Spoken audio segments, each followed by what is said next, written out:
All right, welcome back to my first run in the Crucible. We got 3 more fights for you. First is the Spider Witch.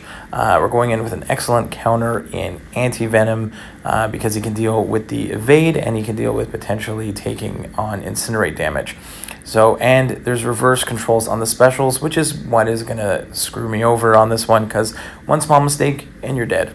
So the idea here is you do 2 medium attacks in a row to twice in order to get yourself onto the Decelerate debuff. Then when you go ahead and you throw your special ones, like you stick with light attacks after that. I just stick with light attacks, get the Decelerate on, which is on the top right. You want at least 3 or 4 of those, and once you have that, then you don't have to worry about the evade part of the fight. Then literally after that, you are free to hit in as much as you want. You just have to evade the Scarlet Witch special one over and over and over again with reverse controls. And if you flinch and you accidentally walk right into it, you are dead. In theory, you are also getting from the stagger on you, you are getting some willpower healing. You could block a few of those and you'd still be absolutely fine. But I was trying to make sure that I evade them. I'm not boosted up. I probably should, but at this point, I'm just going through trying to give you, realistic runs here, not trying to go crazy. I feel like I am a average to maybe above average player. I am not one of the best ones out there, but I am trying to use my brain a little bit and use some good counters and get through this. But I think right here I am going to get rocked very shortly. I'm gonna miss one. There we go. I thought I was moving. I guess I wasn't. I stood still and got clapped. And I did speed up the fights a little bit here because they just take a long time. So I'm going to let the music play out on this one. I believe I do die one more time to this annoying Spider Witch. But again, it's not the end of the world. Even if I use a handful of revives, I will get the level 3 revives at the end of the path, which I don't have any level 3 revives at the moment, and my level 2 revives or even my level 1 revives, those are going to expire, and I'm getting them all the time. So no matter what, I'm going to come out in the positive at the end of this with a couple extra revives that I can save. So I will let the music play out, and we'll see you at the next fight.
Okay, we got through it. Next up, we are going to swap in a Warlock for Ice Phoenix, which is basically a Phoenix with Iceman's specials.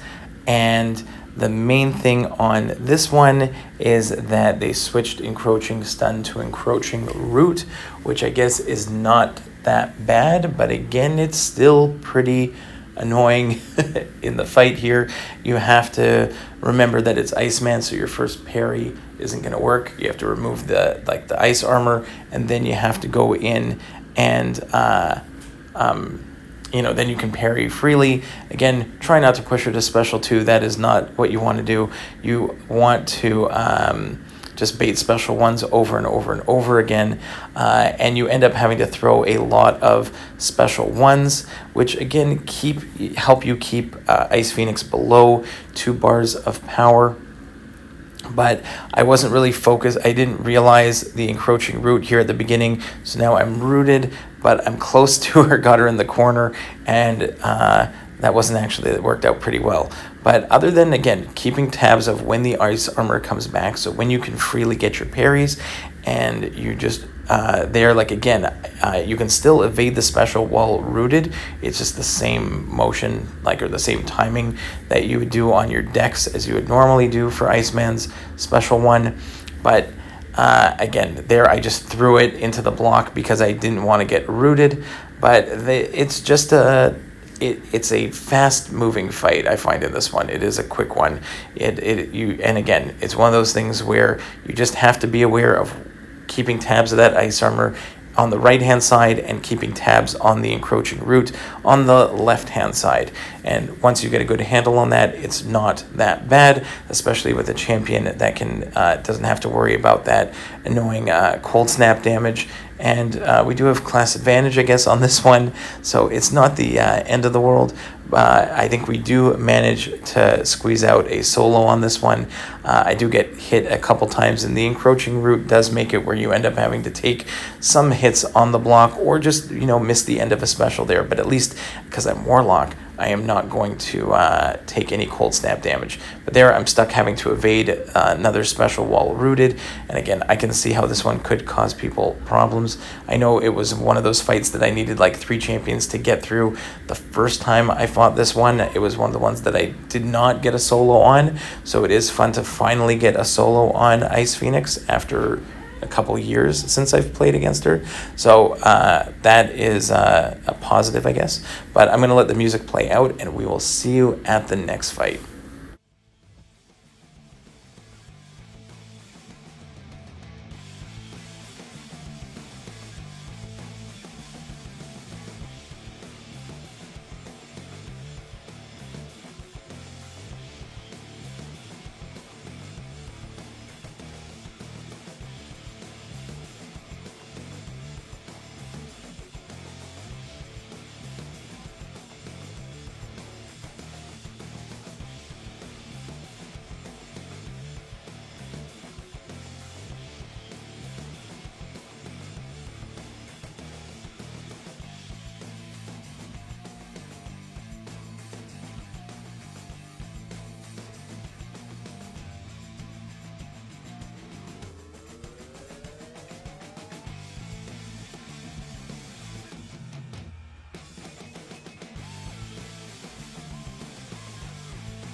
All right, technically this is the last fight of I guess it's the halfway mark, or a little more than that, it's the halfway mark or a little bit more than the halfway mark of the first path of Path of the Crucible, and we've got Gwenperion, and we are going to take a 5-star Magneto because I'm going to save the 6-star for another fight later, but there is selective time stream. You need to be able to put on a shock at a certain point in order to avoid Gwenperion going right back to full health. So I know Hulkbuster is the usual go-to here.